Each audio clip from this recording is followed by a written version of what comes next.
her? Ein Autoschlüssel. Was denn für ein Autoschlüssel? Ein Schlüssel vom Geländewagen.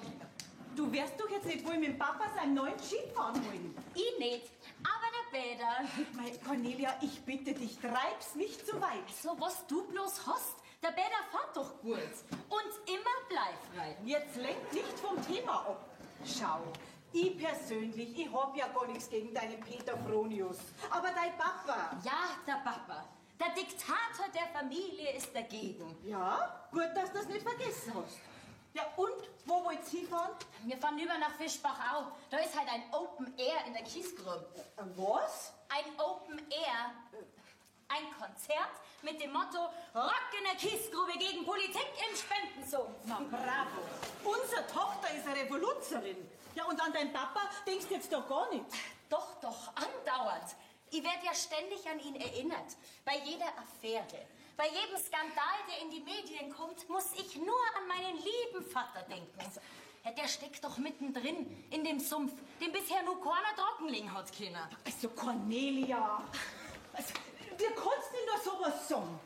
Weil es genügend Gründe dafür gibt. Oder habe ich das vielleicht bloß dran, dass mein Vater unseren Landrat die Urlaubsreisen in die ganze Welt finanziert haben soll? Das ist überhaupt noch nicht erwiesen. Ja, aber Untersuchungsausschuss soll dafür eingesetzt werden, langt das nicht. Mein Gott, in was für einer Zeit leben wir bloß? Ja, früher war alles anders. Ach du Mama, und ich komme erst morgen wieder, gell? Was? Du bleibst über Nacht weg? Ja, genau. Bringst es am Papa heute schonend bei. Ciao, Mama. Ciao, Harmonie. Ciao, Familienglück. Also, Josef, so wie du das vorstellst, so geht das nicht. Du bist der größte Bauunternehmer der Gegend. Wenn du unseren Wahlkampf mit einer angemessenen Parteispende unterstützen würdest, dann wäre damit auch deinem angeschlagenen Image am besten geholfen. Oh, ja, Helene, lass uns einmal einen Moment allein. Ja, ich wollte nur sagen, dass unsere das Tochter... interessiert mich im Moment gerade gar nicht. Ja, und dein Jeep? Der interessiert mich im Moment noch viel weniger. Wie du meinst. Ja. Grüß Sie, Herr Windling. Grüß Gott, Frau Hahn. Also, was gibt's noch? Ich hab gemeint, ich habe mich deutlich genug ausgedrückt. Ja, deutlich schon. Aber ehrlich gesagt auch ziemlich unüberlegt. Bei uns in der Partei, da gibt's einen Haufen Funktionäre und Leute, die dir einen Gefallen tun könnten. Dass ich nicht lach. Von denen hat doch auch nicht ein einziger nur einen Finger krumm gemacht, wie die Medien ganze Kübel voller Schmutzparolen über mich und meine Firma ausgeschüttet haben. Weil es bis jetzt auch noch keinen Anlass gegeben hat, eine großzügige Parteispende von dir dementsprechend zu honorieren. Ja, genau nach dem Motto, erst die Ware, dann das Geld. Oder besser gesagt, erst die Spende und dann die Gefälligkeiten. Das ist doch jetzt wurscht, wie man das nennt, Fritz. Auf jeden Fall könntest du dann fest damit rechnen, dass in diesem bevorstehenden Untersuchungsausschuss nur solche Mitglieder eingesetzt werden, die deine Interessen mehr vertreten als die von den Medien. So, und wer garantiert mir das? Die Geschichte ist doch schon so hoch gespielt worden, dass sie gar nicht mehr verharmlost oder beschönigt werden kann. Okay, das kann doch bis jetzt überhaupt keiner beweisen, dass diese ominösen Urlaubsreisen über deine Buchhaltung finanziert worden sind. Solange ich nicht klipp und klar über die Vorgehensweise von diesem Untersuchungsausschuss informiert bin, bleibt mein Spendenkonto für deine Partei gesperrt. Ich hoffe, das war jetzt klar genug. Ja, Fritz, ich nehme dich beim Wort. Und die Informationen, die hast du schneller, als du dir vorstellen kannst. Vierte. Herr Wagner, ja, lassen Sie mir meinen Geländewagen fertig machen. Ich möchte mal wieder auf die Jagd. Was sagen Sie? Mit dem ist meine Tochter unterwegs. Genauer gesagt, der Peter Fronius. Wir können Sie als Pförtner zulassen, dass eine wildfremde Person mit meinem Wagen das Betriebsgelände verlässt. Also, das hat meine Tochter. Ja, die hat darüber aber nicht zu bestimmen. Na, Herr Wagner, darüber werden wir morgen noch ein ernstes Wörterl zu reden haben. Ende. Also, sag einmal, was spult sie denn dieser Fratzei? Helene! Helene! Ja, was ist denn? Hast du gewusst, dass unsere Tochter mit diesem Peter Fronius in meinem Geländewagen unterwegs ist? Ja. So, und wieso erfahre ich da nichts davon? Ja, weil du mich hinausgeschickt hast, wie ich das sagen wollte. Also, ja, und wann kommt's wieder? Morgen. Und das hast du erlaubt? ausgerechnet mit diesem Peter Fronius. Den Namen, wenn ich bloß her, da kommt mir schon die Galle hoch. Und mein Blutdruck wird auch nicht besser. Also was unsere Tochter samt Fronius und Chip betrifft, verstehe ich ja dein Ärger. Aber ansonsten hast du mir keinen Vorwurf zu machen, gell? Ja, was konntet ihr dafür, wenn in unserem Betrieb was wieder so läuft, wie es das du gern hättest? Ich hab halt im Moment ein bisschen arg viel um die Ohren. Ne? Erst diese leidige Affäre mit den Reisekosten, dann die Hetzkampagne gegen mich, bloß weil ich versucht habe, an ein paar Aufträge zu kommen. Und jetzt auch noch der Untersuchungsausschuss. Ist das ein Wunder, wenn man da einmal ein bisschen die Fassung verliert?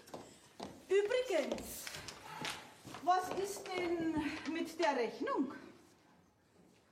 Wo hast denn du die Rechnung her? Aus deinem Sakko, das du gestern angehabt hast. Und seit wann stöberst du in meine Taschen rum? Seitdem ich das Sakko in die Reinigung bringen wollte. So, und warum muss das Sakko in die Reinigung? Weil die Rotweinflecken drauf nicht zum Übersehen waren. Stammen die aus demselben Etablissement wie die Rechnung? Also auf dieser Rechnung, da steht nichts anderes drauf als wir Geschäftsspesen. Ja, dass das keine Lottozahlen sind, das ist mir schon klar. Mich hat ja nur interessieren, was du geschäftlich in der Calypso-Bar zum Tor gehabt hast. Das war nach dem Geschäftsessen mit der japanischen Handelsdelegation. Ja, die wollten noch was vom Nachtleben in unserer Stadt sehen. Ach, seit wann interessieren sich die Japaner für unser Baugeschäft? Für unseren Schotter und Fertigzement? Die interessieren sich nicht für den Schotter und den Fertigzement, sondern für die Maschinen, mit denen wir arbeiten. So? Ich hab ja gar nicht gewusst, dass wir jetzt auch mit Maschinen handeln. Ja, man muss seine Fühler halt nach allen Richtungen ausstrecken. Ja, natürlich. Vor allem nach die Damen von der Calypso-Bar. Oder liegt da meine Kalkulation falsch? Also, die weiblichen Kalkulationen, die haben mit der Realität oft sehr wenig zum Tor. Manchmal aber doch. Jösses, na 10 Flaschen Champagner und 5 Flaschen Rotwein.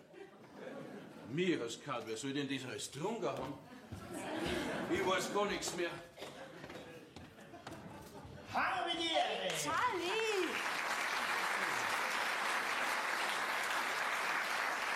Mensch, überleg dir das noch mal. Na, was du noch hast, Puppi? Hast du der Portier hat das ins Büro von meinem Doktor geschickt? Ja, aber unter was für einem Vorwand? Wenn wir dem Security erklärt hätten, was wir von seinem Chef wollen, hätten wir jetzt noch draußen stehen. Erst Puppal, verlass dich auf mich. Na, da rennt der Schmäh. Also dein Optimismus möchte ich haben. Botschau, den kriegst du noch, wenn du erst einmal länger dabei bist. Na, fürs erste Mal hast du es ja eh ganz leicht.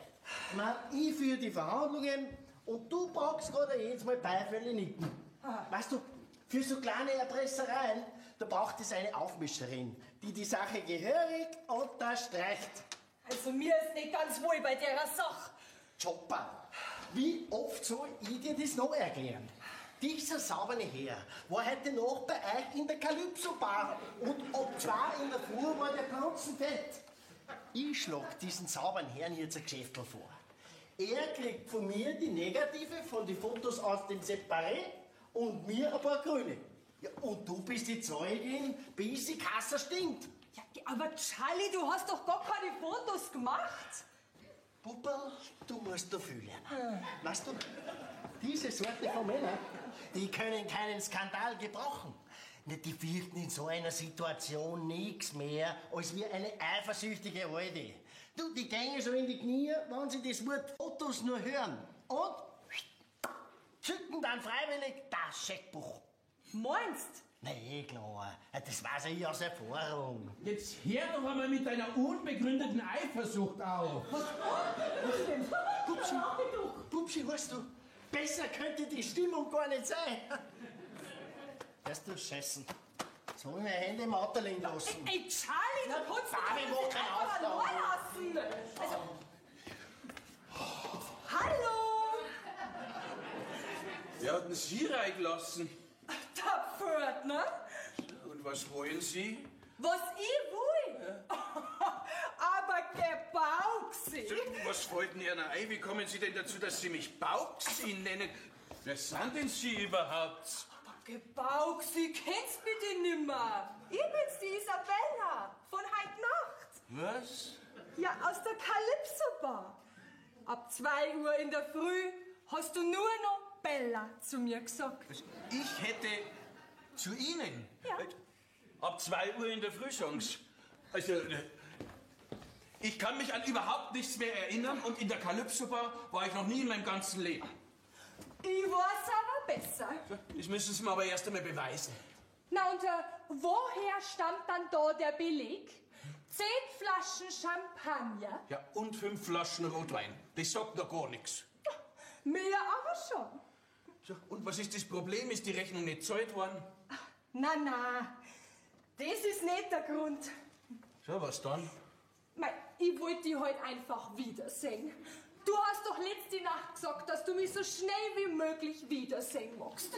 Kannst du dich denn gar nicht daran erinnern? Also, jetzt passen Sie einmal ganz gut auf, mein verehrtes Fräulein. Isabella heißt ich. Aber von dir her, ich viel lieber Bella. Ja, das haben wir gleich, Bello. Bella. Ich rufe jetzt die Polizei an und dann lasse ich Sie hinauswerfen. Also das dort ich an deiner Stelle lieber nicht tun. Ja, so meine Frau! Was ist Fritz?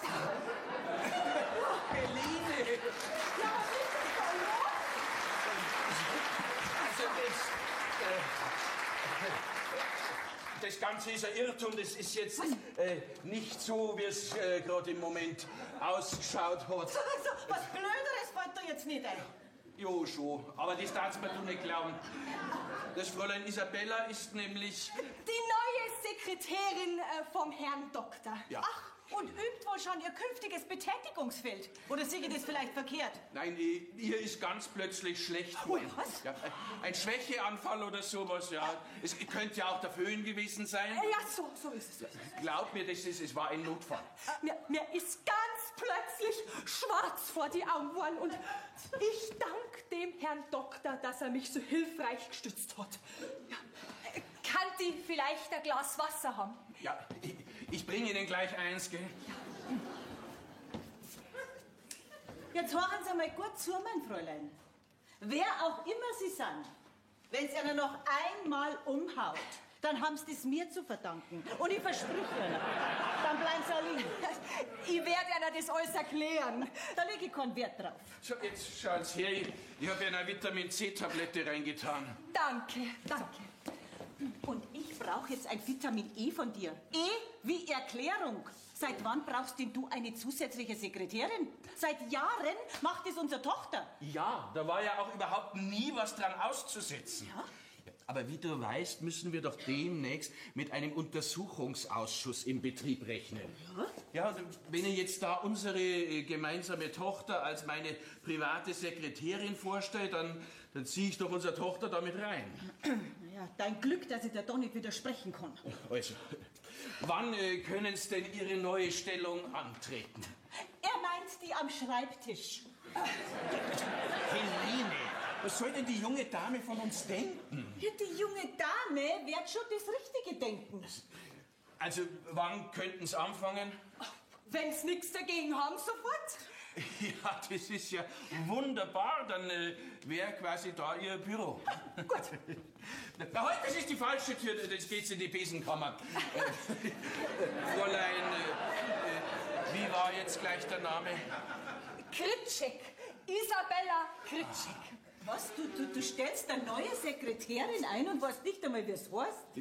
Der Name war mir vorübergehend entfallen. Kritschek ist ja jetzt nicht Meier oder Huber. Oder? Darf ich mir da meinen Betrieb schon mal ein bisschen anschauen? Sie dürfen. Ja, meine Frau hat's erlaubt. Danke. Tschüss. So. Seit wann bist du denn du überhaupt so sicher, dass ein Untersuchungsausschuss in unserem Betrieb kommt? Helene, liest du keine Zeitung, schaust du keine Nachrichten? Hast du das nicht mitgekriegt, wie die Opposition andauernd trommelt? Dein Glück. Glück nennst du das? Ja, dein Glück, dass ich deine neue Sekretärin wegen deiner Schmiergeldaffäre nicht gleich wieder an die Luft setzen kann. Fritz, Moment, aber noch ist nichts bewiesen. Hast du eine Ahnung? Die Sache wird langsam ganz schön eng. Ich brauche einen Cognac. Wer sagt denn, dass ganz schön eng wird? Das habe ich von einem gewissen Plauscher. Von wem? Der Plauscher, das ist der Freund vom Sekretär, von dem Anwalt, der wiederum der Studienkollege von unserem Anwalt ist. Verstehst? Das sind Verbindungen. Ja, danke. Auf jeden Fall habe ich von dem erfahren, dass dieser Untersuchungsausschuss jetzt ganz andere Wege geht. So, und was für welche? Ja, pass auf. Der gesamte Untersuchungsausschuss bestimmt jetzt ein einzelnes Mitglied, das die gesamte Voruntersuchung allein unternimmt. Spart angeblich Zeit und Aufwand. Und wann muss ich mit dem rechnen? Ja, genau das ist das Problem an der Sache. Das weiß nämlich keiner so genau. Die Opposition wird da auch immer raffinierter. Das heißt, es kann dir jederzeit passieren, dass plötzlich irgendein Fremder bei dir vor dem Büro steht und Akteneinsicht haben möchte. Das sind ja Stasi-Methoden. Wem sagst du denn das? Zittert auch schon jeden Tag. Gestern erst habe ich irgendeinem Verdächtigen 3 Cognac hingestellt. Dabei war es bloß irgend so ein Versicherungsvertreter. Seit wann hättest du ein schlechtes Gewissen? Hm? Wir hatten schon ein gutes. Das stimmt auch wieder. Meinst du wirklich, meine Zuwendungen an gewisse Herren, die ich als Parteispende verbucht habe, sind unentdeckt geblieben? Nein. Prost, Leidensgenosse. Leiden stimmt, Genosse weniger. Prost. Ja, ich hab jetzt auf jeden Fall eine neue Sekretärin. Was tust du, eine neue Sekretärin? Ja, die kennt sie hinten und vorn nicht aus. Und somit kann dieser Herr vom Untersuchungsausschuss ohne mich auch überhaupt nichts finden. Das ist ein Wink des Schicksals sozusagen. Ja, so einen Wink, den könnte ich auch gut brauchen. Was sagt denn deine Frau dazu? Naja, begeistert ist es nicht, aber sie wird's akzeptieren müssen. Und deine Tochter? Die kann endlich einmal in Urlaub fahren. Ja, bei mir macht ja meine Frau die Buchhaltung. Die kann ich leider nicht einfach so in Urlaub schicken. Naja, dafür bewegen sich deine ominösen Spenden ja auch in ganz, ganz anderen Dimensionen. Ja, den Dimensionen meiner Frau angemessen. Auwe, hat die Abmagerungskur nichts geholfen? Na, seitdem ist 3-mal so viel wie vorher. Du, ich muss los. Ich hoffe, ich habe damit meine Informationen einen Gefallen getan. Ja, einen Gefallen hast du mir schon getan, aber Freude hast du mir keine gemacht. Ja, Fritz, wer macht denn Leute wie uns heutzutage noch erfreut? Ja, das sagst du das. Es ist einem ja nicht einmal mehr vergönnt, dass man einem nützlichen Freund noch eine kleine Freude macht. Und, Bauxi, wie hab ich das geschaukelt? Also meine Frau, wenn uns hinter diesen Schwindel kommt, die setzt uns beide auf die Straße. Hat sie denn so viel zum Sagen in ihrem Betrieb? Ich habe sie aus steuerlichen Gründen am Unternehmen beteiligt. Aber keine Angst. Ich spüre eine Sekretärin vor, wie es auf keinem Arbeitsamt zu finden ist. So, ja, hoffentlich finden Sie sich dann auch beim Soll und Haben zurecht. Ist denn das so wichtig? Ja, kommt immer drauf an, von welcher Seite aus, dass man es betrachtet. Ne? Verlassen Sie da ganz auf mich. Ja. Ich bin jedenfalls nach allen Seiten offen. Ah, ja. Und was wollen Sie jetzt eigentlich von mir? Ach, eigentlich wollte ich nur einmal einen spendablen Gast aus der Calypso Bar privat besuchen. Das wäre alles. Hätt's mehr sein sollen. Also, dahinter ist jetzt Ihr Büro, gell? Ja. Und wenn jemand von diesem Untersuchungsausschuss kommt, dann reden Sie sich einfach darauf raus, dass Sie neu sind im Betrieb und dass Sie sich erst einarbeiten müssen. In solche Angelegenheiten ist es am besten, wenn man nichts weiß. Alles klar, Chef. Heute falsche Tür. Ach so, ja. Und ich weiß, dass ich nichts weiß. Ja. Oh, das sieht man leider auch. Hi, Dad. Ich bring dir einen Schlüssel wieder. Ja, sag einmal, die Mama hat doch gesagt, du bist bis morgen mit dem Peter Fronius unterwegs. Ja, wir haben umdisponiert. Bei deinem Geländewagen leicht der Lamperl heller wie rot an der Ampel. Vielleicht ist der Ölwechsel fällig, aber das ist dann dein Bier. Nein, da ist kein Ölwechsel fällig. Da ist einmal ein Beifahrerwechsel fällig und das war dein Bier. Ach, fangst du jetzt schon wieder damit an? Ich fang so oft damit an, bis du endlich einmal mit einem Motor herkommst, der mir auch passt. Voraussichtlich in 2 Jahren ist soweit.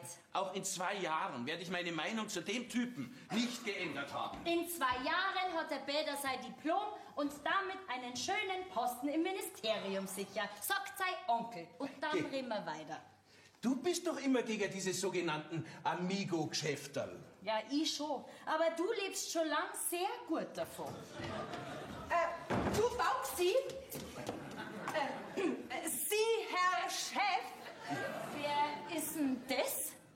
Es ist meine neue Sekretärin. Unser neue was? Sekretärin, jawohl, ja. Bravo, Papa. Und die sagt schon Bauxi zu dir. Wie kommst du jetzt auf Bauxi? Weil's deine neue Sekretärin gerade gesagt hat? Oder habe ich mich da vielleicht verhört? Ich hab Bauxit gesagt, ja. Das ist ein Baustoff. Ich wollte dem Herrn Hahn nur sagen, dass Bauxitprospekte gerade mit der Post gekommen sind. Ja. Und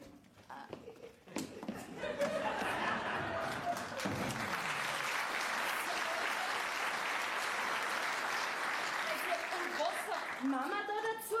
Wieso? Was hat die Mama jetzt mit Bauxit zum Tor? Nix. Aber was haben wir mit Bauxit zum Tor? Haben wir seit neuester Baustoffhandlung. Na, aber diese Prospekte, die werden ja zurzeit überall verschickt und da ist dem Fräulein Isabella, dem Fräulein Kitschig aufgefallen, dass wir das Produkt noch nicht führen. Und mir ist aufgefallen, dass dir meine Arbeit nicht mehr gut genug ist. Geh, woher denn? Davon kann überhaupt keine Rede sein. Na, wirklich nicht. Im Gegenteil, schau, ich möchte dich nur entlasten, weil wir doch demnächst im Betrieb mit einem Untersuchungsausschuss rechnen müssen. Was? Ja, mit einem Geheimen noch dazu. Und da ist ja dann so ganz zufällig diese lange Bohnenstange über den Weg gelaufen. Ja, die ist mir quasi in den Schoß gefallen. Was? Ja, solche Zufälle gibt's. Du, aber irgendwie kommt mir die bekannt vor. Die habe ich schon einmal gesehen. Du? Das ist jetzt eher unwahrscheinlich. Da täuscht du bestimmt. Na, aber ich komm schon nur drauf. Verlass dich auf den Scharfsinn von deiner Tochter. Ja, wie lang soll denn dann das Fräulein bleiben? Also, wenn der Schnüffler weg ist, ist die auch wieder weiter. Dann tauscht's wahrscheinlich wieder an Schreibtisch gegen am Bartisch. Das wird besser zu ihr passen. Du Bauxi? Wenn Sie jetzt noch ein einziges Mal Bauxi zu mir sagen, vergesse ich meine gute Erziehung. Ich sitze hier sowieso schon auf einem Vulkan, der jederzeit in die Luft gehen kann. Ja, aber der Einfall mit dem Bauxit war doch gar nicht schlecht, oder? Ja, wunderbar. Und so glaubwürdig. Fritz! Ja, Isabella! Los, hin! Entschuldige, das ist halt bei Ihnen so, dass ich bei so einer freudigen Überraschung ein paar Dezibel zulege. Aber nicht zu einem Prumpfschrei. Hallo, Yoshi!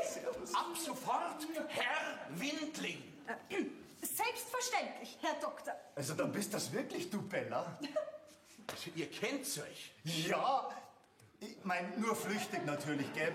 Wir haben bis jetzt erst einmal das Vergnügen miteinander gehabt, rein beruflich. Ich noch nicht. Das Fräulein Isabella ist ab sofort meine neue Sekretärin. Ehrlich? Boah, also so eine Sekretärin, die würde ich mir auch gern zulegen. Ich überlasse sie dir gern. Zusammen mit dem Herrn vom Untersuchungsausschuss. Also letzteren kann's gern behalten.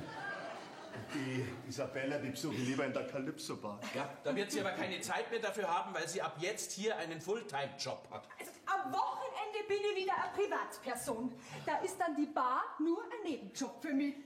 Dann sehen wir uns ja bald, ha? Ja. Ja, jetzt sehen Sie erst einmal zu, dass Sie an Ihre Arbeit kommen. Also, bitte, Herr Doktor, nicht in diesem Ton, ja? Schließlich bin ich ja noch in der Probezeit. Ja, dann probieren Sie mal Ihren neuen Schreibtisch aus. Ja. Ciao, Yoshi. Oh, ciao. Mei, hast du ein Glück? Das werden Sie erst noch rausstellen. Gibt's irgendwas Neues, dass du schon wieder da bist? Wer? Moment. Pass auf, also drüben in dem Parkhotel, da wohnt seit heute ein gewisser Menschik, ein Österreicher. Ja, da werden noch ganz andere Leute wohnen, auch Ausländer. Ja, aber dieser Menschik, der hat sich beim Portier nach deiner finanziellen Situation und nach deiner Familie erkundigt. Das ist verdächtig. Ja. Woher weißt denn du das? Unser Köchin, die ist mit dem Hausdiener, du weißt schon. Und wie schaut der aus? Der Hausdiener? Nein, der Österreicher. Ach so, ja, entschuldige, ja, freilich. Also, pass auf. Also, der Portier hat gesagt, junger Mann, angenehmes Äußeres, trotz seiner geringen Größe, selbstsicheres Auftreten, redegewandt, intelligent. Also nicht wie ein Beamter. Ganz genau. Das wäre das sei. Ein internationaler Steuerfahnder. Und nach meiner finanziellen Situation hat er sich auch erkundigt. Und nach deiner Familie. Du Fritz, vielleicht hilft dir ja eine Selbstanzeige. Okay, das hilft ja nicht einmal mehr bei einem Fußball-Bundesliga-Präsidenten. Ja. Wie heißt er denn? Ja, Uli. Nein, der Österreicher. Ach so, ja, Menschik. Menschik. Ja, ich meine, der taucht ja ganz bestimmt bald da auf. Ja. Ist ja nur gut, dass diese Isabella von Tuten und Blasen keine Ahnung hat.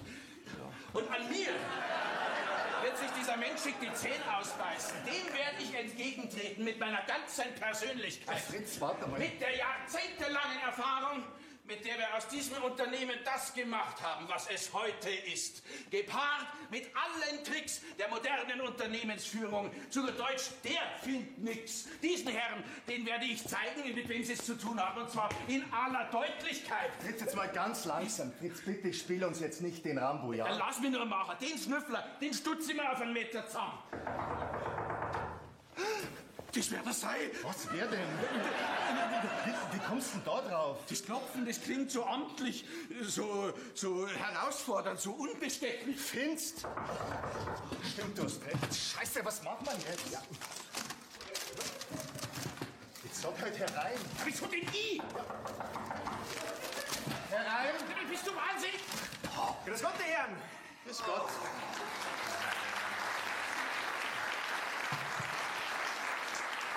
Sie sind's. Die gänzlich unerwünschte Begleiterscheinung meiner Tochter. Ja, entschuldigen Sie, wenn ich ungelegen komme. Der Herr Doktor hat eigentlich mit jemand ganz anderem gerechnet. Gell? Ah, hängt es vielleicht mit der neuen Sekretärin zusammen? Woher wissen jetzt Sie das schon wieder? Nein, man hat halt so seine Verbindungen. Hätte ich mir doch denken können, dass meine Tochter ihr Goschen nicht halten kann. Und nachdem jetzt Ihre Tochter ja quasi arbeitslos ist, können Sie doch endlich einmal mit mir in Urlaub fahren. Ich meine, die Überstunden, die müssen Sie ja natürlich nicht auszahlen, aber so ein kleiner Hotelkostenzuschuss. Josef, was sagst jetzt du zu der Unverschämtheit? Ich glaube, ich wäre hier nicht mehr gebraucht. Ich melde mich wieder, wenn ich was Neues weiß, gell? Wiederschauen, servus. Wiederschauen. So, jetzt zu Ihnen, Herr Fronius. Sie wissen ganz genau, wie hoch Sie in meinem Gunstbarometer stehen. Nämlich ganz tief unten. Bei Null. Und jetzt schauen Sie, dass es weitergehen. Langsam, Herr Hahn. Also ich meine natürlich Herr Dr. Hahn. Schonen Sie Ihre Nerven, die werden Sie da brauchen, Herr Doktor. Wieso sagen Sie jetzt den Herr Doktor so komisch? Ja, mei. So ein Doktor, das ist doch ein Mann von Ehre und Untadeligkeit. Sie, Herr Chef, ich müsste da mal. Ja, hallo Isa. Sag mal, was machst denn du da? Also darüber soll dir mein Chef Auskunft geben. Also die Toilette ist im Flur ganz hinten links. Ich glaub's ja nicht. Ja, mei. Ja, bitte. Geh, was haben's denn? Also so eilig hab ich's auch wieder nicht. So, Männer. Also ich muss ja sagen, Ihre neue Sekretärin, nicht schlecht. Tja, woher kennen jetzt Sie das Fräulein Isabella? Isabella? Wahrscheinlich wie Sie aus der Calypso-Bar. Mein Lieber, die versteht was von ihrem Geschäft. Die, wenn ihre Oberweite auf die Theke legt, dann fangen die reifen Herren zum Sappern an. Allen voran die Verheirateten, gell, Herr Doktor? Die Verheirateten? Bloß als Sekretärin, da haben wir es bis jetzt noch nicht vorstellen können. Ja, die hat ja von der Büroarbeit so viel Ahnung wie der Eisbär von der Sahara. Sehr witzig. Und was kümmert Sie das? Eigentlich nix, aber es erhöht meine Aussichten. Was für Aussichten? Dass ihr Fräulein Tochter doch sehr bald mit mir nach Italien fahren wird. Na, obwohl, ich kann doch auch die Isabella fragen. Jetzt, passen Sie mal auf, Herr Fronius. Sitzen Sie nachher, passen Sie auf. Also, meine Frau, die darf unter keinen Umständen erfahren, woher dieses Fräulein Isabella kommt. Ne? Und dass ich auch ab und zu einmal in der Calypso-Bar gewesen bin und... Verstehen's? Ja klar, bleibt unter uns. Dann ist es also Ihnen nächste Woche recht. Was soll mir recht sein? Ja, dass die Cornelia mit mir in Urlaub fährt. Und wenn Sie uns dann noch vielleicht Ihr Auto, also Ihren Erstwagen, Ihre Limousine, ich meine so luftgefedert über die Alpen. Das gibt's doch nicht. Meine Geländewagen können's haben. Fritz? Ja. Ah, Herr Fronius. Warten Sie auf die Conny. Nein, ich hab gerade eine ganz wichtige Unterredung mit dem Herrn Doktor gehabt. Aha. Ja und? Cornelia und ich fahren nächste Woche nach Italien. Was? Und da ist mein Mann einverstanden. Ja, er würde uns sogar seinen Geländewagen leihen. Ja, wolltest du nicht auf die Jagd gehen? Nein, Hasenjagd ist im Moment verschoben.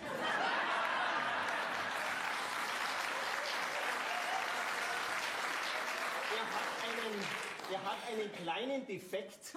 Also der Geländewagen natürlich. Und drum leiht uns seine Luxuslimousine. Ja, aber nur damit die Cornelia endlich einmal in ihren wohlverdienten Urlaub kommt. Also, ich muss schon sagen, du hast eine Meinungsänderung wie ein Politiker. Ich vertrete halt verschiedene Standpunkte, wie ein Ministerpräsident auch. Was dagegen? Ja, natürlich nicht. Ich war ja immer schon der Meinung, dass der Peter eigentlich ein rechter patenter Schwiegersohn wäre. Moment einmal, so weit waren wir noch nicht, gell? Bloß weil er mit meinem Auto fährt. Calypso. Was ist dass Sie sich nicht ganz und gar verrechnet haben? Kommt bei Studenten öfters vor. Na, also, irgendwas stimmt doch da nicht. Wieso? Bei mir stimmt alles. Habe die Ehre allerseits. Was wollen Sie da? Na, Sie sind sicher der Herr Dr. Hahn. Ja, sehen Sie nicht, dass Sie stören? Sind Sie überhaupt angemeldet? Na, nicht nötig. Na, ich komme immer unangemeldet. Menschik ist mein Name. Was ist denn, Fritz? Du wärst ja ganz blass.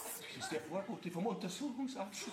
Dann sind Sie jetzt sozusagen der Herr Menschik. Sind Sie schon da? Es ist jetzt aber schnell gegangen. Ja, es gibt gewisse Dinge, da sollte man nicht lange um den umschnurren. Ist das Ihre werte Frau Gemahlin? Ja, darf ich dir den Herrn Menschik vorstellen? Na, küss die Hand, gnädigste. Ja, mein Mann hat schon mit Ihnen gerechnet. Was Sie nicht sagen. Schicken Sie es weg. Ja, aber warum denn? Na, weil es besser ist, wenn wir die Angelegenheit unter 4 Augen besprechen. Das geht nicht. Meine Frau ist an dem Unternehmen beteiligt.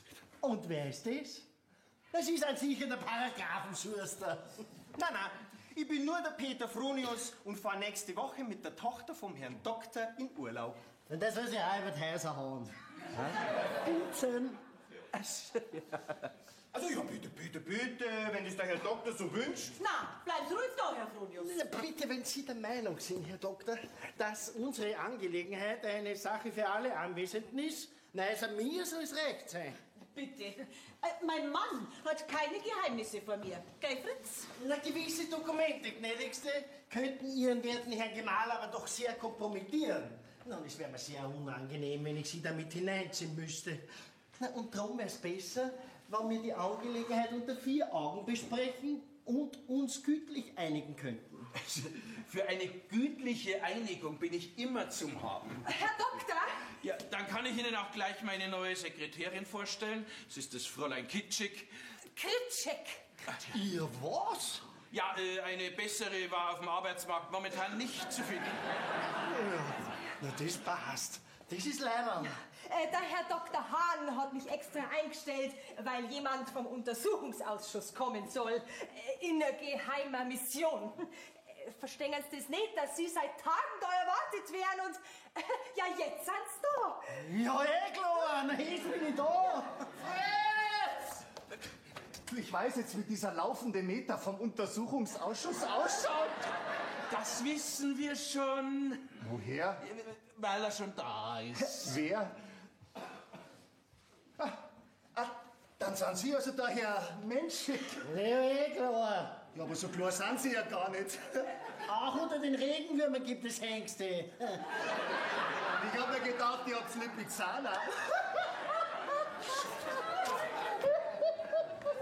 Josef, hast du bei der letzten Wahl mit deiner Stimme auch deine Menschenkenntnis abgegeben? Was, wie kommst du denn jetzt da drauf? Ja, weil das doch ein jeder sieht, dass der Herr Menschik der Mann vom Untersuchungsausschuss ist. Ein Mann von internationalem Format. Nee, klar.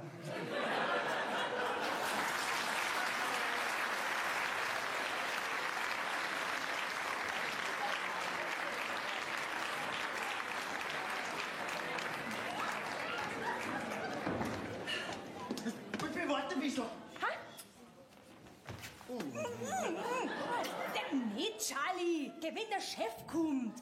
Und Wein schon. Einen Prüferling stehen doch alle zur Verfügung. Na, und an erster Stelle die Sekretärin. Wir wollen das Spiel nicht übertreiben, gell? Wie lang soll denn das überhaupt noch so weitergehen? Du, der Doktor ist ein Gestopfter. Und ich bin Stier. Wenn der richtig brennt hat, fliege ich an. Na ja, und bis dorthin dauern halt meine Voruntersuchungen noch ein wenig lang. Erst wenn ich bloß wisse, was ich zum Tun hab. Du, in meiner alten Bar, da war einmal ein Steuerprüfer. Und was hat der den ganzen Tag geprüft? Na, ich mein gemacht. Der hat ständig Kaffee getrunken, einen Aktenordner unterm Arm gehabt und andauernd irgendwas gefragt. Irgendwas ist ein bisschen zu wenig. Na, Konkreteres hast du nicht parat. Ja, wo zum Beispiel der Lieferschein für eine bestimmte Rechnung ist. Ja. Oder umgekehrt. Hast du bitte, was heißt umgekehrt? Umgekehrt heißt, wo halt die Rechnung für einen bestimmten Lieferschein ist. Ja, und das war alles?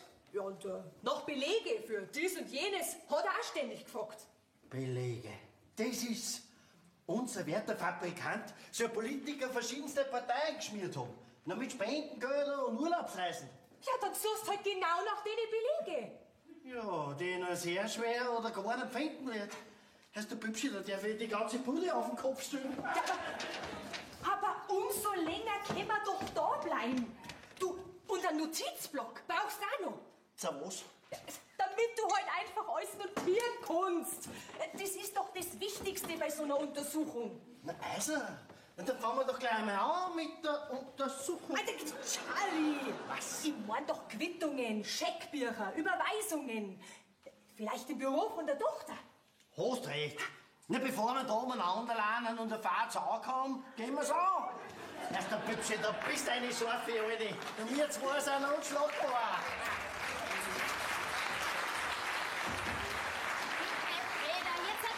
Lass uns nur ein bisschen Zeit, überstürzt jetzt nichts.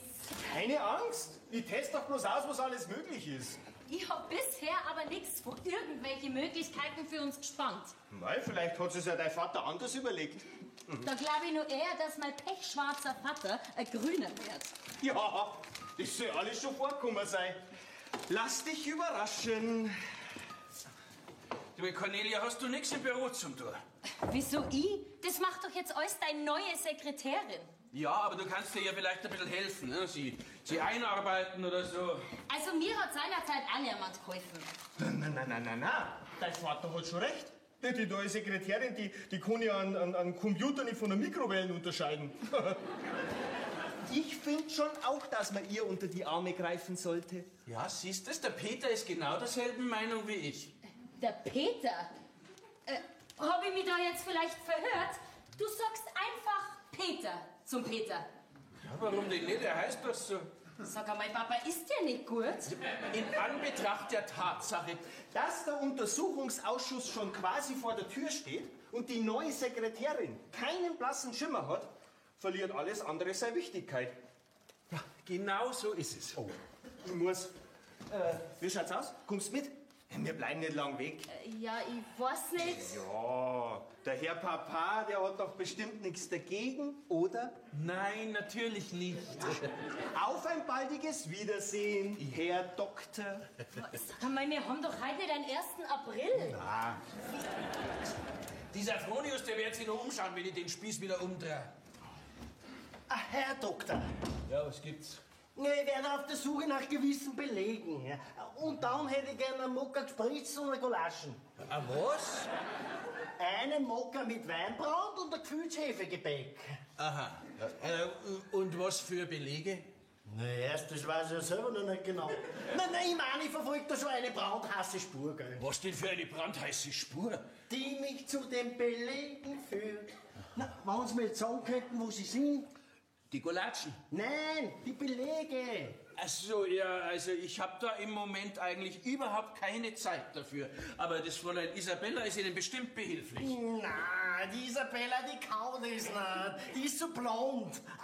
Ich mein's Botschaft. Ja, Das ist neu im Betrieb und hat keinen bloßen Schimmer. Dann werden Sie es selber suchen müssen. Aber das sage ich Ihnen gleich, da müssen Sie lang suchen, bis Sie das finden, was bei mir gern finden täten. Weil das gibt es nämlich nicht. Das stört mich nicht. Na, mir gefällt's doch recht gut. Man müsste halt nur noch die Kostenfrage klären. Also ich habe sie nicht herbestellt, darum bezahle ich auch nichts. Ah, verstehe. Der Steuerzahler soll zahlen wie immer. Wenn Sie allerdings selber auch ein Geld in die Hand nehmen würden, könnte man gut vorstellen... Dass Sie für mich einen positiven Abschluss finden täten. Aber Herr Doktor, man kann doch über alles reden. Nein, das wissen Sie doch bestimmt aus Erfahrung. Na, und meine Auftraggeber können ja nur das prüfen, was Sie von mir kriegen. Das ist, Sie wissen, was ich meine.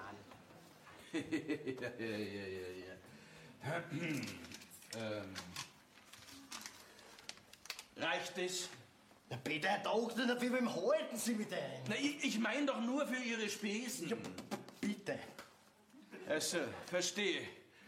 Alles hat seinen Preis. Naja. Sagen wir als Vorauszahlung. Herr mit der Marie. Na, wir gleich gewusst, dass wir zwei uns verstehen. Gönn's, Herr Roth. Ja, und ich weiß jetzt, wie ich bei Ihnen dran bin. Na, also, na, was wollen wir denn noch mehr? Naja, die Sache lässt sich ja gar nicht so schlecht an. Oh, Entschuldigung, störe ich, Herr Mandzukic? Ja, das Menschig. Der Mandzukic, das ist der Bladerstößer. Der Fußballer. Naja, bitte, gnädig. Sie müssen mich ein bisschen entschuldigen, wissen Sie, muss wieder an meine Arbeit gehen. Geh, bitte, vergessen Sie meinen Mokka gespritzt. Ja, oder einen verlängerten und den Collagen. Verlängerte Gulatschen. Frau Hahn, Herr Windling. grüß Gott, ich muss dringend den Herrn Menschig sprechen. Wegen der Gulatschen? Was? Nein, es geht nicht um Schuhe, es geht um was wirklich Wichtiges. So, ja, aber der steckt ja mitten in der Arbeit. Hat er schon was? Ich meine, hat er schon was Belastendes gefunden? Nein, ich glaub noch nicht. Hat es, wenn man wissen könnt, gell? Ja, aber wieso denn Sie? Ich meine, Sie betrifft doch das nicht. Haben Sie eine Ahnung? Sagen Sie ihm doch bitte, dass ich ganz dringend um eine Unterredung bitten würde, gell? Ja, also gut, ich werde es ihm ausrichten, aber ich kann nicht versprechen, ob er Zeit hat. Ja. Sagen Sie ihm bitte, es wäre wirklich wichtig. Ja, bitte. Jemand wird mir doch auch vertrauen können. Herr Windig. Windling. Ja, was gibt's? Herr Menschig, bei meiner Ehre, ich meine natürlich bei Ihrer Ehre, wenn Sie mir versichern könnten, dass das, was ich Ihnen gleich erzählen werde, dass das auch wirklich unter uns bleibt. Ja, aber das ist doch Ehrensache. Vielen Dank, vielen Dank. Also, Herr Menschig, wenn Sie mir sagen könnten, ob Sie auch diesem Untersuchungsausschuss angehören, der demnächst auch in meiner Firma vielleicht ermitteln wird, dann könnte ich mich ein bisschen erkenntlich zeigen, wenn Sie wissen, was ich meine. Ja, klar. Na, gibt's was zu trinken? Ja, freilich. Ich mein, es kommt natürlich ganz auf den Grund an. Auf den Grund? Der Grund, ja. Also den Grund, den habe ich damals als landwirtschaftlichen Grund gekauft und dann in einen Baugrund umändern lassen. Dafür habe ich mich natürlich auch bei ein paar Herrschaften erkenntlich zeigen müssen, wenn Sie wissen, was ich meine. Na. Ich mein, was Sie verbrochen haben. Verbrochen? Also ich weiß jetzt auch nicht, welchen Paragraphen im Gesetz das betrifft. Ich könnte mich da schon für Sie informieren, wenn Ihnen damit gedient ist. Ja, und ob mir damit gedient wäre. Ach, und Herr Menschig, Ihnen soll natürlich auch damit gedient sein. Na bitte, Herr Windling, für wem halten Sie mich denn? Ach so, ja, dann nicht. Nein, ich mein, über gewisse Summen könnte man schon reden. Ach so, ja, da. Ja, eine gewisse Summe, habe ich gesagt. Ach so, jetzt sind wir beieinander. Reicht es? Sagen wir als Anzahlung. Und bei Lieferung rechnen wir zwar dann ab. Einverstanden? Einverstanden. Jawohl. Wissen Sie, Herr Menschig, ich könnte Ihnen da noch ganz andere Geschichten erzählen, von anderen Firmen. Da würden Sie erst Augen machen. Echt, ha? Ja, aber wissen schon, gell? Eine Hand wäscht die andere, wenn Sie wissen, was ich meine. Na, ich komme später gerne darauf zurück. Na, aber was anderes, Herr Windling. Na, über den bekannten Fall von dem Herrn Dr. Hahn, da ist Ihnen nichts Näheres bekannt? Naja, also alles das, was da in der Zeitung gestanden ist und das, was die Opposition aufgedeckt hat, das ist natürlich nur, wie sagt man so schön, die Spitze des Eisbergs. Und über den Eisberg selber wissen Sie nichts? Naja, also jetzt, wenn Sie mich so direkt fragen, Herr Menschig. Ja. Ich meine, wenn ich mir wirklich sicher sein kann, dass das alles unter uns bleibt, Und natürlich, wenn ich in meiner Angelegenheit mit Ihrer Hilfe rechnen kann. Noch schlechtes Gewissen oder Angst? Ja, der Hahn wird das Gleiche tun, wenn es um mich ging. Also, was steht in dem Eisberg? Gut, jetzt brauche ich auch einen Cognac. Also die Belege für die Flugreisen, die brauchen es gar nicht erst bei den Reisespesen zu suchen. Da werden sie nämlich nichts finden. Und für die Renovierung von dem Büro, da hat er 120.000 Euro verbucht. Aber stattdessen hat er sich ein Motorboot am Gardasee gekauft. Interessant, interessant. Na, gibt's sonst noch was? Ja, den Jagdwagen, den er einem hohen Politiker zum Geburtstag geschenkt hat. Der stammt aus der Versicherungssumme von dem Bagger, der im See versunken und nicht mehr aufgetaucht ist. Danke, danke. Herr Windling, Sie haben mir wirklich sehr geholfen. Gern. Oder fällt Ihnen vielleicht ein bisschen was ein? Ja, aber erst, wenn Sie mir Bescheid geben, was der Ausschuss bei mir finden will. Herr Windling, ein Ausschuss ist immer größer als ein Einschuss. Jagdlich gesehen. Wenn Sie wissen, was ich meine. Na, und es ist nicht immer gesagt, dass ein Durchschuss auch einen Abschuss bringt. Jagdlich gesehen? Ja. Ja, jetzt habe ich verstanden, Herr Menschig. Ja, servus, Papa. Servus, Papa. Also dieser Menschig, der gefällt mir immer besser. So ein aufgeschlossener junger Mann, den musst du erst einmal finden. Das ist bloß nicht gerade ein Wiener.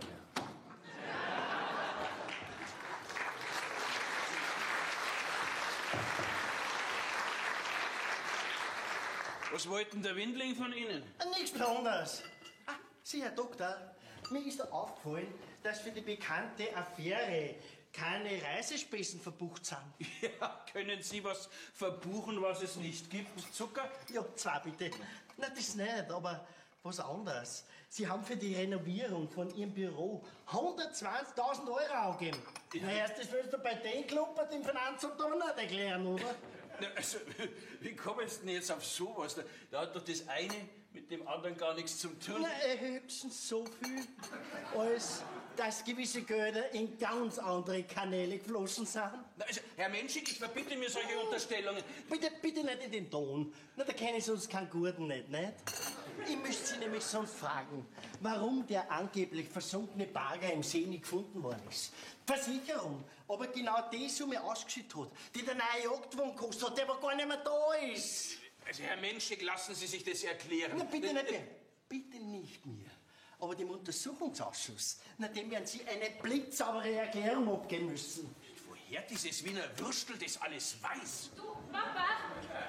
Cornelia, ja, du kennst ja den Herrn vom Untersuchungsausschuss noch gar nicht. Gesatten Menschig. Charlie Menschig. Ja, das ist meine Tochter, die Cornelia. Die hat bis jetzt mein Büro gemacht, bis sie aus familiären Gründen vom Fräulein Kitschig abgelöst worden ist. Also, was ich bisher gesehen habe, haben Sie eine blitzsaubere Arbeit geleistet. Ja, gell? Genau nach die Anweisungen von meinem Vater. Du, wo ist denn die Mama? Na, ich glaube im Garten beim Rosenschneiden.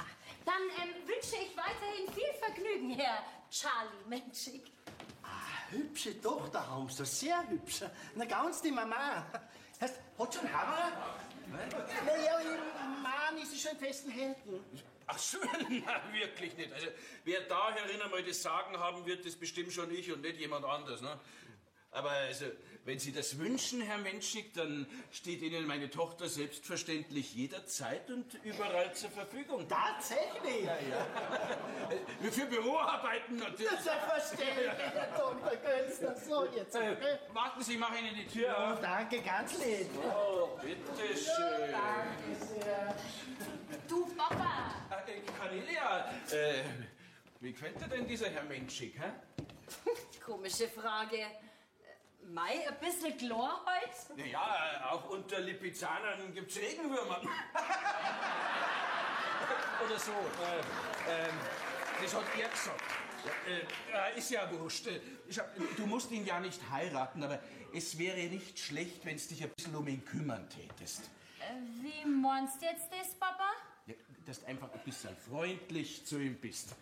Ich soll so ohne Grund zu einem wildfremden Mann einfach nur freundlich sein. Ja, schau, weil wir wären dann immer auf dem Laufenden, wie weit er mit seinen Voruntersuchungen ist. Sag einmal, sowas darfst du von mir verlangen? Das ist Diplomatie, Cornelia. Ja, schau, wenn diese Geschichte gut ausgeht, dann Dann könnte ich mir als kleines Dankeschön für dich einen eigenen Wagen vorstellen. Ja, was sagst du zu dem Angebot? Angebot nennst du sowas? Ich soll diesen Mensch schöne Augen machen, bloß damit du nicht auffliegst? Sag einmal, für was hältst denn du mich eigentlich? Cornelius! Na gut, dass ich dich erwische. Wo brennt's denn? Hast du eine Ahnung, was bei mir am Telefon los ist? Die wollen alle wissen, wie sich dieser Typ vom Untersuchungsausschuss, dieser Menschik, bei dir so anstellt. Ja, ich kann dir nur so viel sagen, als dass das ein schlauer Fuchs ist. Der wirft mir Sachen vor, die habe ich schon fast vergessen. Also wenn das wirklich so ist, dann wird ab jetzt keiner von unseren Parteifreunden mehr eine ruhige Nacht haben. Ja, ich habe schon damit angefangen. Was? Ja, aber ich würde gerne mal wissen, woher der das alles weiß. Das kann ihm doch nur einer von unseren guten Freunden gesteckt haben. Aber den will ich erwischen. Du, hast du schon versucht, ihn... Du weißt schon, was ich meine. Na, weiß ich nicht. Die noble politische Art, sich Freunde zu machen. Sag einmal, spinnst du? Ich kann zurzeit alles brauchen, bloß keinen Fall von versuchter Bestechung. Also mir dazu was an nie einfallen, nie. Na also, sonst noch was? Ja, wenn du vielleicht versuchen könntest, Fritz so ganz nebenbei herauszufinden, ob ich auch schon bei dem auf der Liste stehe. Was, ich? Ja. Ja, damit ich mich noch mehr verdächtig mache, als ich sowieso schon bin. Nein, da musst du schon selber fragen. Ich habe das Ganze hier auch ohne Vorwarnung durchstehen müssen. Schade. Weißt, ehrlich gesagt habe ich schon gehofft, dass ich mit der schon längst fälligen Gegenleistung rechnen kann. Was? Da ist mir jetzt aber gar nichts bekannt. So. In solchen Angelegenheiten, da ist sich jeder selbst der Nächste. Ganz wie du meinst. Also das ist doch wirklich das allerletzte, was du von der Cornelia verlangst. Vom allerletzten war überhaupt nicht die Rede. Ein freundliches Lächeln, ein paar nette Worte. Davon wird ihre Reputation schon keinen allzu großen Schaden nehmen. Also da weiß ich ja gleich gar nicht mehr, was ich sagen soll dazu. Na, das ist einmal ganz was Neues bei dir. Gott sei Dank hat die Cornelia ehrsame Absichten und geht nicht auf so einen morallosen Handel mit dir ein. Ja, morallosen Handel. Mit diesem Fronius, diesem Niemand.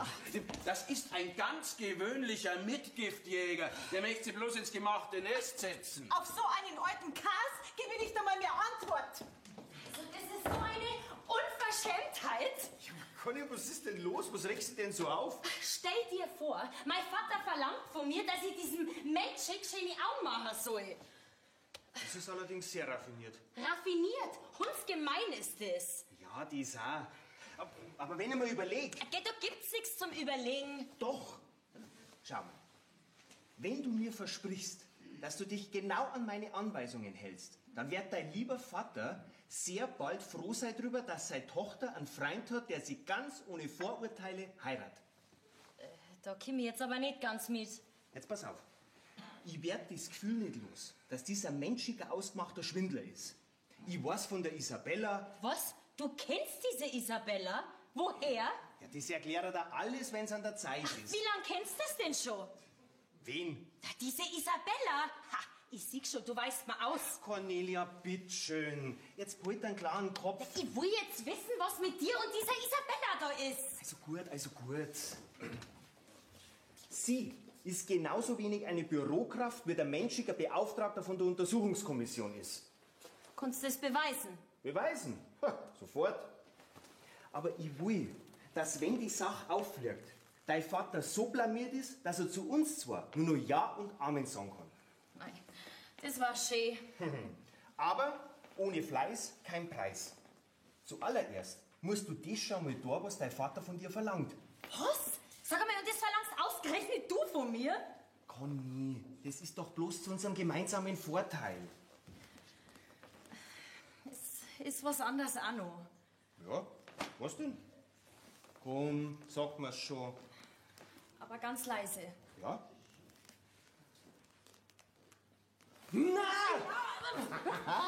Aber das ist doch ein Grund mehr für dieses Theater. Ja, aber... Nein, jetzt ist auch keine Zeit mehr für Ja und Aber. Schau, jetzt weiß ich doch, dass ich auf diesen Menschen nicht eifersüchtig sein muss. Ja, und wenn er aber zudringlich wird? Dann wärst du schon zu wehren wissen. Herr Dr. Hahn? Nein, entschuldigen Sie, wollten nicht stören. Keine Ursache. Bei uns gibt's nichts mehr zum Stören. Ach so? Genau. Dieser Herr da und ich, wir haben uns nämlich nichts mehr zum Sagen. Ja, endlich sind wir mal einer Meinung. Ach ja, und wünsche weiterhin gute Unterhaltung. Na geh, der Erste wird dann doch gleich blären. Vielleicht haben Sie ja recht. Cornelia, mir ist da bei den Geschäften von Ihrem Herrn Vater einiges unklar. Naja, und diese Isabella, Sie wissen schon. Also, mit Ihrer Hilfe, da wären wir da für mehr geholfen. Cornelia, hast denn du nichts anderes zu tun? Der Herr Menschik hat gesagt, dass er mich im Büro braucht, damit er mit seiner Arbeit weitermachen kann. Ja, für was haben Sie dann das Fräulein Isabella als Sekretärin? Na geh, die ist so blond. Meine Tochter, die soll mir jetzt helfen, im Garten die Rosen schneiden. Geh, Mama, du weißt doch, dass ich da dafür 2 linke Hände hab. Und wenn mich doch der Herr Menschik so freundlich um Unterstützung gebeten hat. Ja, der Herr Menschik, gibt's was Neues? Ja, er braucht mich im Büro, weil er allein nicht mehr weiter weiß. So, ja, dann sei ihm doch behilflich, dem lieben Herrn Menschik. Ja, wenn's meinst, lieber Papa. Freilich meine ich das, liebe Cornelia. Ja, und diese Isabella? Na, über die kann der Herr Doktor selber verfügen. Na, Sie können selbstverständlich auch über das Fräulein Isabella verfügen. Ich möchte bloß wissen, was ich mit dir anfangen soll. Sie kann da ja im Garten helfen, die Rosen schneiden. Na, dafür ist mir zu teuer.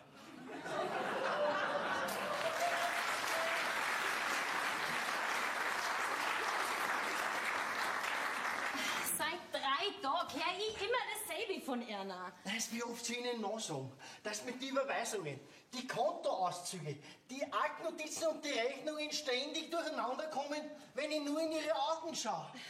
Dann fehlt Ihnen aber an der nötigen Konzentration. Na, erst wundert Ihnen das.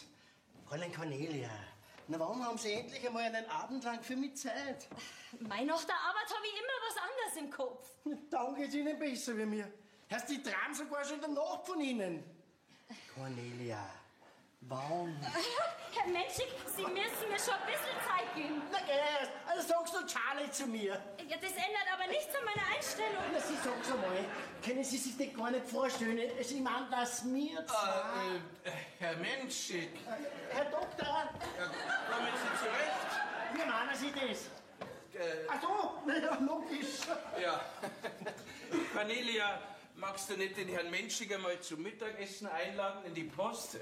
Auf Geschäftskosten, meine ich. Die dann auch wirklich steuerlich absetzbar wären. Ja, ja, ich weiß.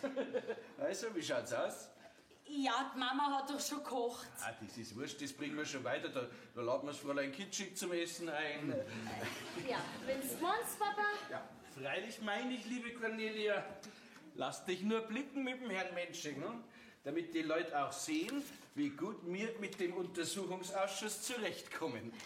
Ja, ich übernehme dann mal. Fräulein Cornelia, darf ich bitten? Ja, wenn's mein Vater so haben will, mir soll's recht sein. Baba! Lass dich mal ja nicht lumpen, Cornelia, gell?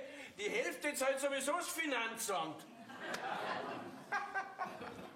Papa. Das funktioniert ja besser, als ich mir das vorgestellt habe. Fritz! Ja, Fritz, hast du das gesehen? Was denn? Ja, unsere Tochter hat mit dem Menschik Arm in Arm das Haus verlassen. Ja, warum denn nicht? Er hat sogar schon Papa zu mir gesagt.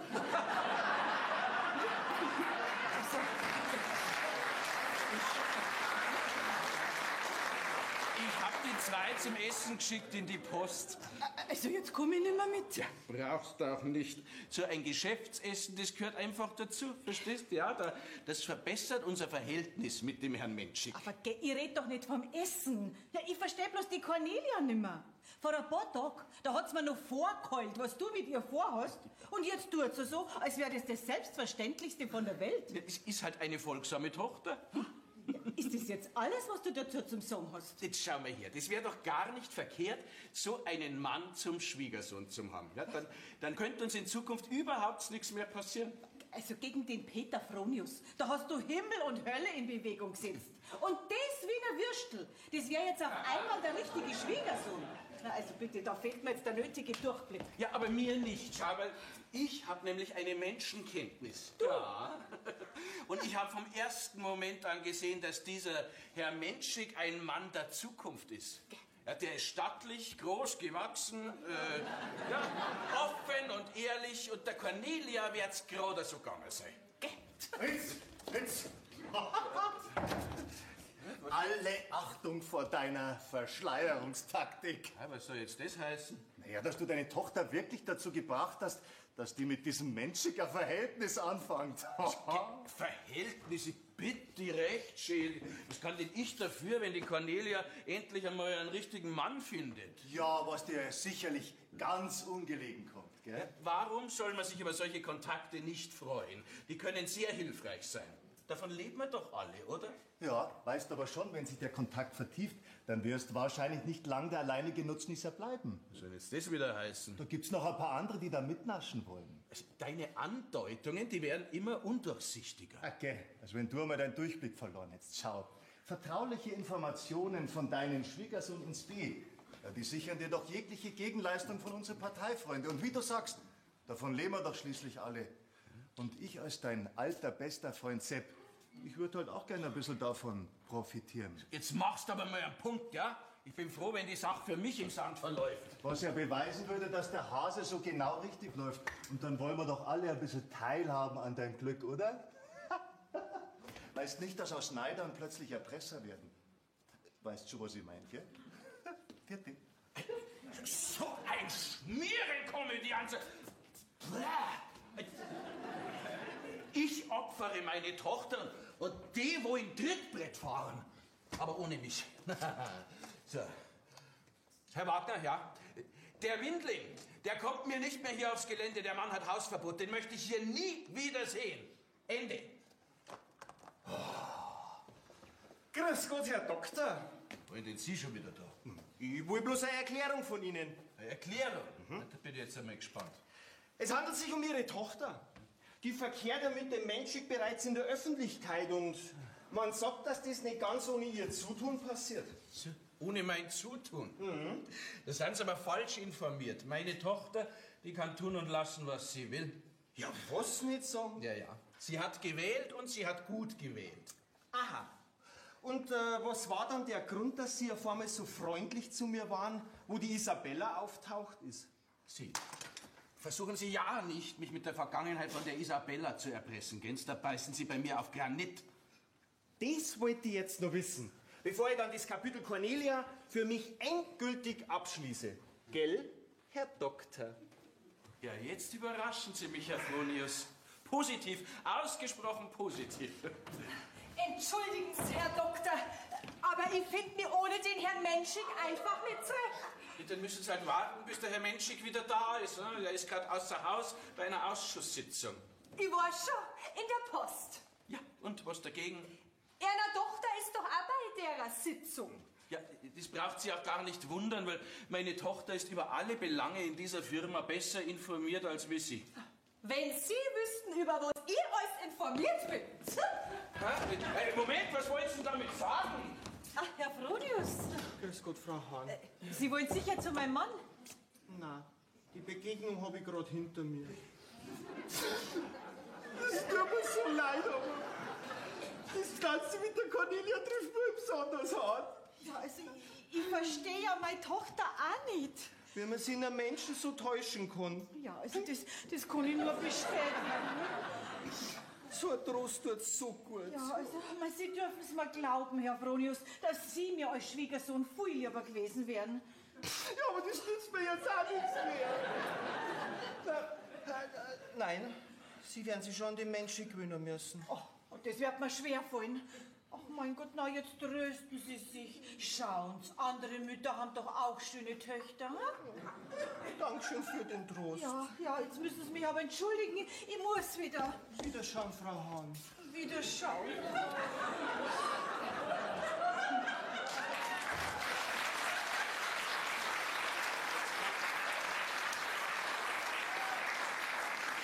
Ja, ihr sollt zum Theater gehen.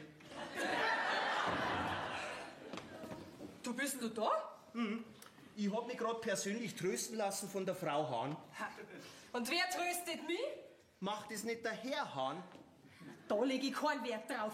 Aber der Charlie, der kann was erleben von mir. Was von dir? Warum denn? Weil das so nicht abgemacht war, dass der um die Cornelia rumtanzt wie so ein verliebter Gockel. Und was war dann da zwischen euch abgemacht? Gar nichts. Hey, komm schon, hier kannst du schon vertrauen. Ich hab doch auch einen Stinkwut auf diesen Menschen. Ja? Er ist doch schuld daran, dass mir die Cornelia liegen lässt wie so einen angebissenen Apfel. Zuerst wie ans Wasser, bis zum Hals gestanden ist. Da war ich gut nur für ihn. Und jetzt? Sag einmal, was ist denn da gelaufen zwischen euch? Wir wollten ein Geschäft miteinander machen. Und dann war ich plötzlich die Sekretärin von dem Gockel. Hahn. Was? Hahn heißt er. Das ist doch jetzt gleich. Jedenfalls führt er sich auf wie so ein Gockel. Und der Charlie, der kann mich einmal. Also, das ist ja alles sehr interessant. Sag einmal, kann man da noch mehr erfahren von dieser Love Story? Nicht jetzt. Aber wir kannten uns doch heute Abend in der Calypso-Bar drüber unterhalten, ha? Ja. Kommst heute einmal wieder vorbei? Ich mein, du warst doch eh schon lange nicht mehr da. Weißt du, ich will dem Charlie nämlich beweisen, dass außer ihm auch noch andere interessante Männer gibt. Ja, und ich der Cornelia, dass ich wegen ihr keine Minute den Kopf in den Sand stick. Also gut, dann sind wir uns also einig. Jawohl. Jetzt muss halt eigentlich nur noch der Gockel auftauchen, also der Hahn. Ist schon da. Das schau. Der Fronius hat sich aber schnell getröstet. Da habe ich aber eine gute Liga gehabt, dass ich meiner Tochter diesen Ganoven als Mann erspart habe.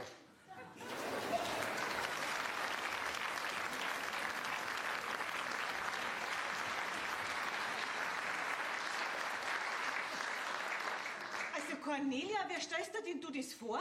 Seit über 4 Wochen bist du jetzt jeden Tag mit dem Menschen zusammen. Ja, um den Betrieb kümmerst du dich überhaupt nicht mehr. Das ist alles Taktik.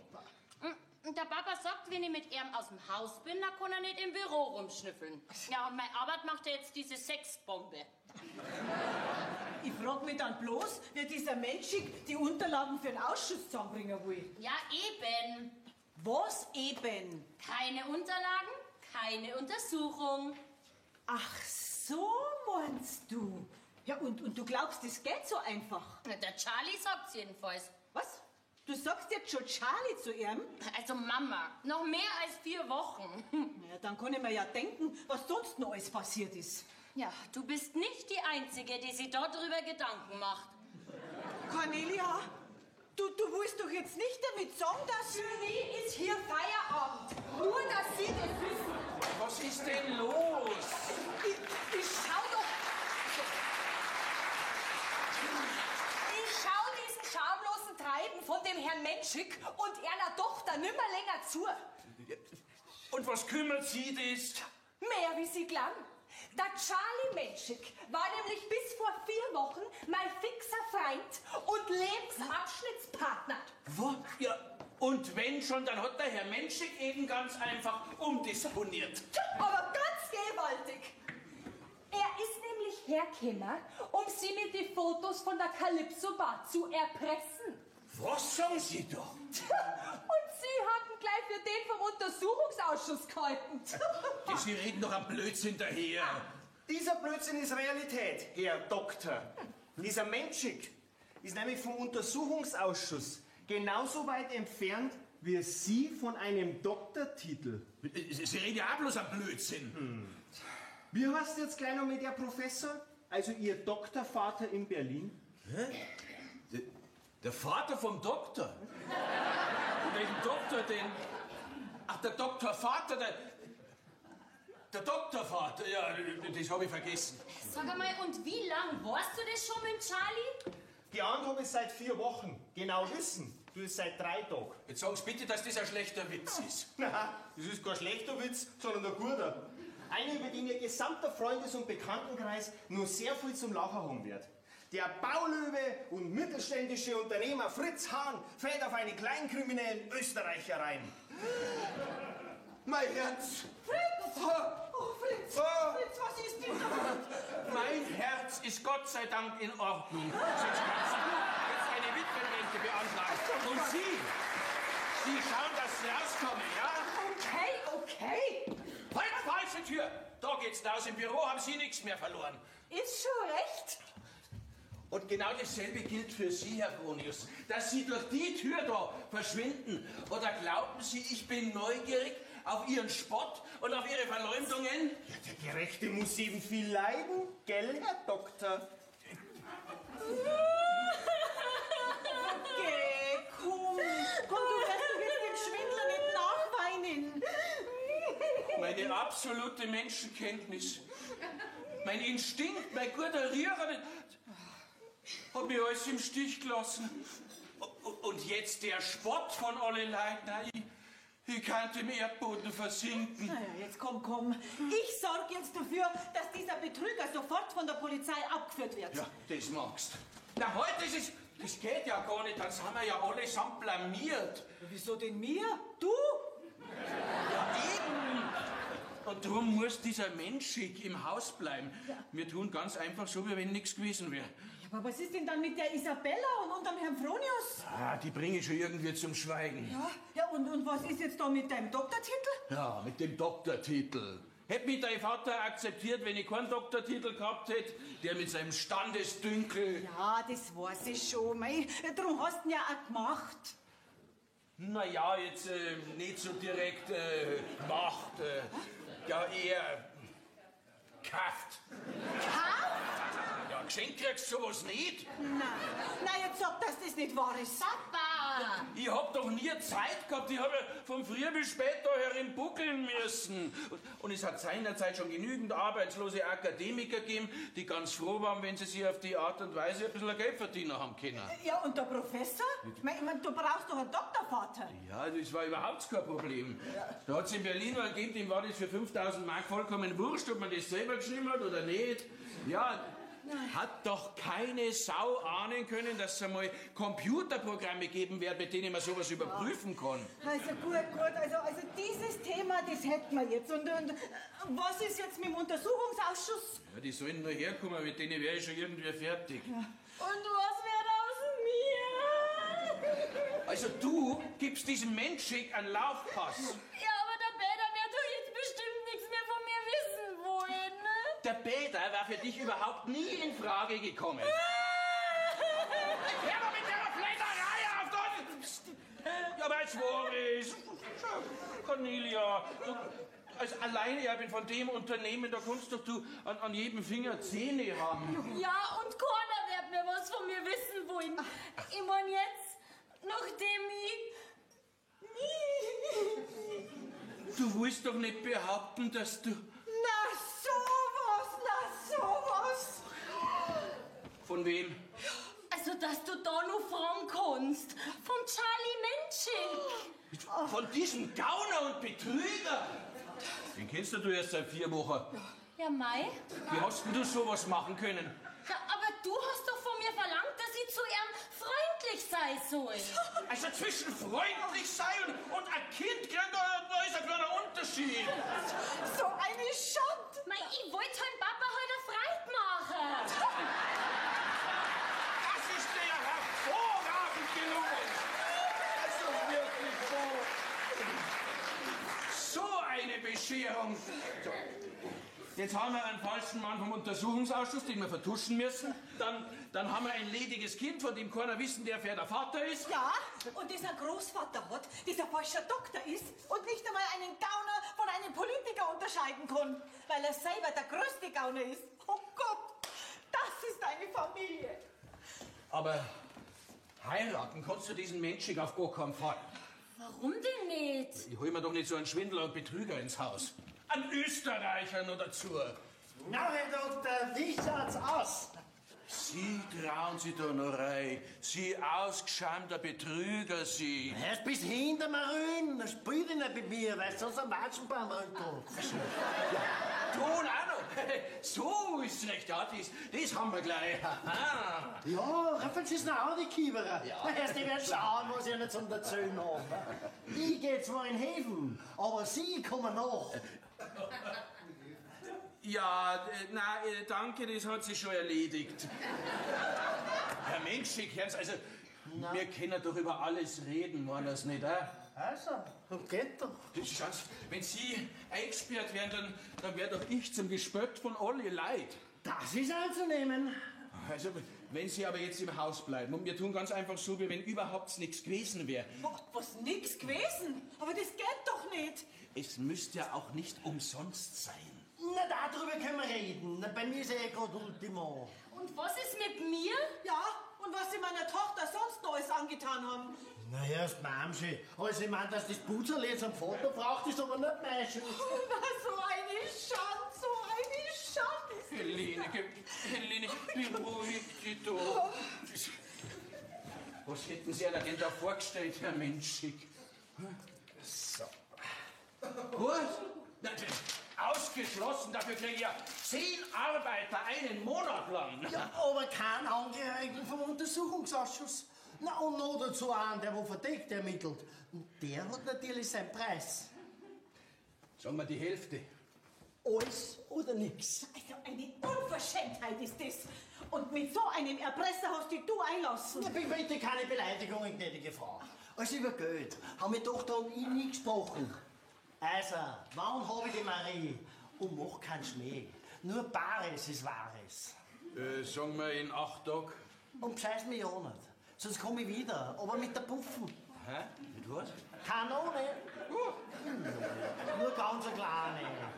Na, oder ich mach den Betonbootschall. Ach, Familientreffen? Was wollen denn Sie noch da? Ich hol nur meine Handtaschen aus dem Büro. Na, die kannst lassen, was ist. Wir bleiben noch da. Du glaubst doch wohl nicht, dass ich da... Pusch! Wie schaut's aus mit einer Gage für meine Mitarbeiterin? Was? Na ja, sagen wir 25% extra Honorar vom Schweigegeld. Ausgeschlossen. Ich lasse mich doch nicht erpressen. Pupschi, kommst du bitte, weil der Herr Professor will nicht. Also, halt meinetwegen! Meinetwegen. Da bist denn du jetzt total übergeschnappt. Das kriege ich geschäftlich schon als außergewöhnliche Ausgaben wieder rein. Komm, Kind, wir haben doch nichts mehr verloren. Und Sie sollten sich was schämen. Sie österreichischer Kanofenschlupf. Tut mir leid für Sie, Herr Menschig. Ja, ganz meinerseits, Fräulein Cornelia. Du, dir hat gar nichts zum Leid dort verstanden? Also Sie haben Ihre Streitereien gefälligst woanders aus, ja? Na, Sie haben recht, erst wir gehen in unser Büro. Kommst du, Pupschi? Ja. Und Herr Geschäftspartner, zum zweiten Frühstück, da hätten wir beide dann bitte gerne Kaviar-Happerl und eine Miezenbrause. Oh ja. Na, aber eine französische.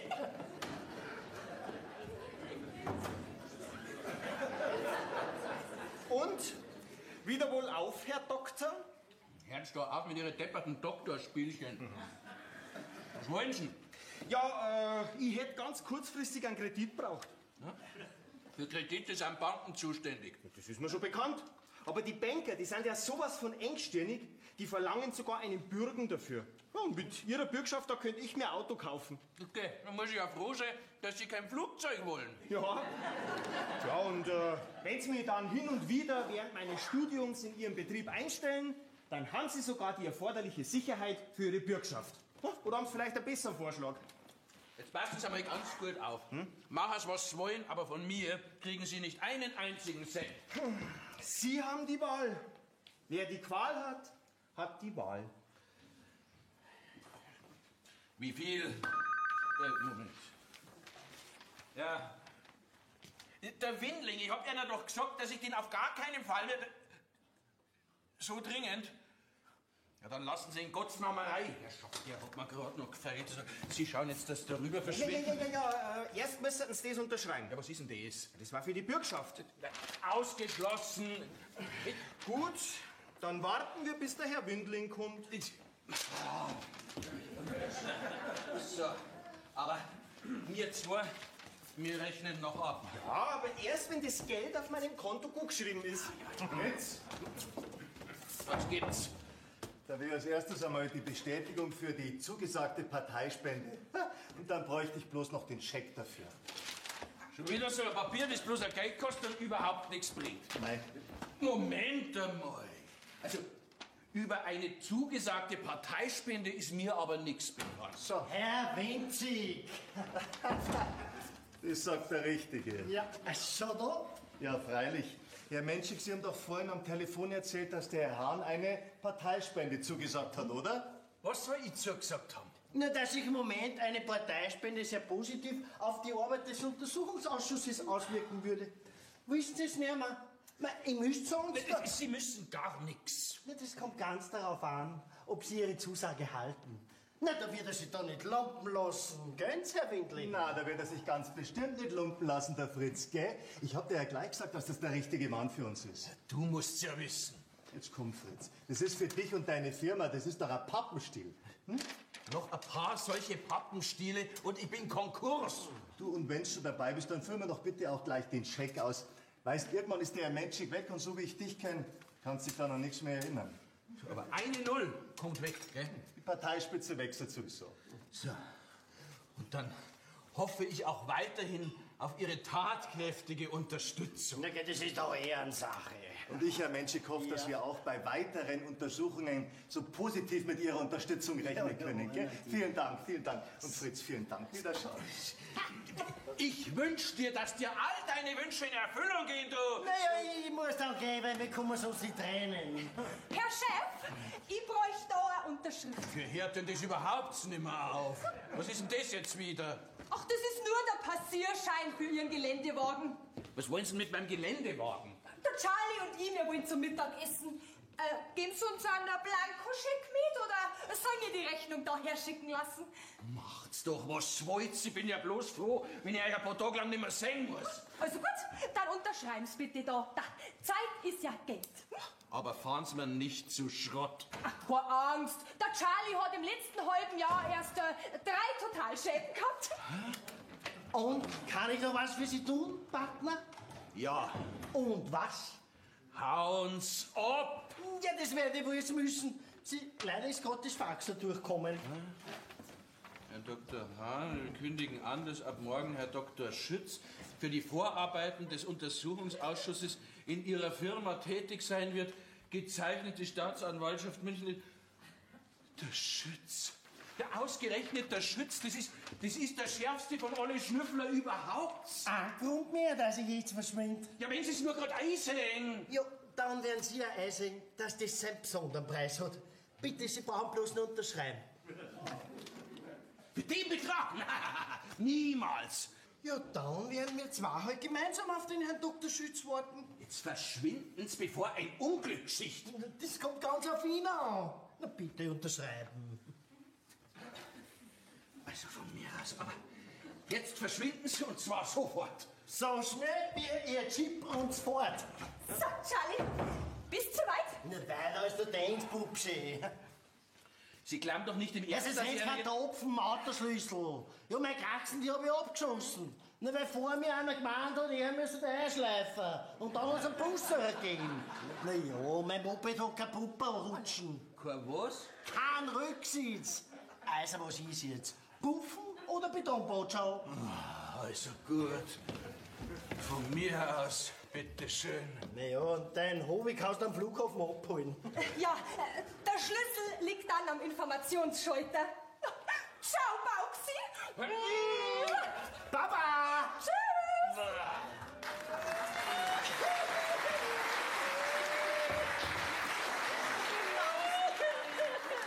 Adeline, was ist denn schon wieder? Der Charlie ist mit dieser Isabella fort und der Papa hat ihnen jetzt auch noch einen Geländewagen gegeben. Aber geh, schau, du wirst doch jetzt den Betrüger nicht nachweinen. Ja, aber am Vater von meinem Kind. Ich bin doch diesem Betrüger ganz genauso aufgesessen. Aber für den Rest bin ich nicht verantwortlich. Also ich kann die Cornelia jetzt schon verstehen, wo sie doch jetzt dann als alleinerziehende Mutter dasteht. Ja, dann find halt du einen Ausweg. Was? Ja, jetzt wo deine Spekulationen daneben gegangen sind, jetzt wär ich als Nothelfer wieder an der Reihe. Warum warten ihr, Tochter? Ja, fragen Sie es doch selber. Ich bin dem Herrn keine Antwort und auch keine Erklärung schuldig. Na, jetzt wissen Sie es. Sind Sie jetzt bloß noch hergekommen, um sich zu überzeugen, dass meine Tochter auch wirklich unglücklich ist? Ja, was soll ich jetzt da nun machen? Dann kann Ihr Liebe nicht so groß gewesen sein. Ah, alles davon sagen, aber nicht das, dass es mit der Conny nicht ehrlich gemeint hätte. Ja, dann beweist es doch das Gegenteil. Na, ich will kein Mitleid. Recht hast, Kind. Man kann doch bestimmt auch vernünftig mit Ihnen reden, Peter, ha? Ja, meinst nicht auch, Fritz? Jetzt, Von mir aus. Also von Mann zu Mann. Ich mein, von Vater zu Sohn. Also vom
Promotion und das Angebot zur Übernahme des Betriebes nach weiteren 10 Jahren. Das war dann genau der Zeitpunkt, wo ich in Ruhestand gehen kann. Da haben Sie jetzt gut mitgerechnet, Herr Hahn. Ausgeschlossen. Bitte schön. Was ist denn jetzt das schon wieder für ein Wisch voller Schwindel und Betrug? Friedrich Hahn ist wieder eine Festanstellung im Betrieb, eine Prokura nach der Promotion. Bekenne ich mich auch zur Vaterschaft an dem Kind, welches von Cornelia Hahn erwartet wird. Also das ist jetzt der einzige Satz, der mir an dem Schriebtag gefällt. Dann können Sie es ja gleich unterschreiben. Das muss ich mir schon genauer überlegen. Na, also jetzt mach aber einen Punkt. Gerade warst doch nur einverstanden. Bitte schön. Dann schaue ich in einem Dreivierteljahr wieder vorbei. Nein, also meinetwegen. Ich unterschreibe, ja. Aber nur unter Zwang. Und damit die Geschichte ein gutes Ende nimmt. So. Aber, also einen Charakter haben sie, das muss man ihnen lassen. Ja, drum wäre er ja auch der richtige Mann für unsere Cornelia. Ja, und auch der richtige Vater von meinem Kind. Der richtige Vater? Ja, ja. Und auch die richtige Mutter, die sich doch nie mit so einem Menschen so weit eingelassen hätte. Oh, meine Menschenkenntnis habe ich schon wieder im Stich gelassen. Fritz, was ist denn? Schnell ein Cognac. Nix Cognac, ein Glas Wasser. Nein, die Herztropfen. Nein, das Beste in unserem Fall ist immer noch ein Cognac. Nein. Doch, macht's euch, was der Peters macht. Schleck. Nein, der Papa braucht eine frische Luft. Herrschaft, wie ohnmächtig muss man in dem Haus denn noch werden, dass man endlich einmal einen Cognac kriegt.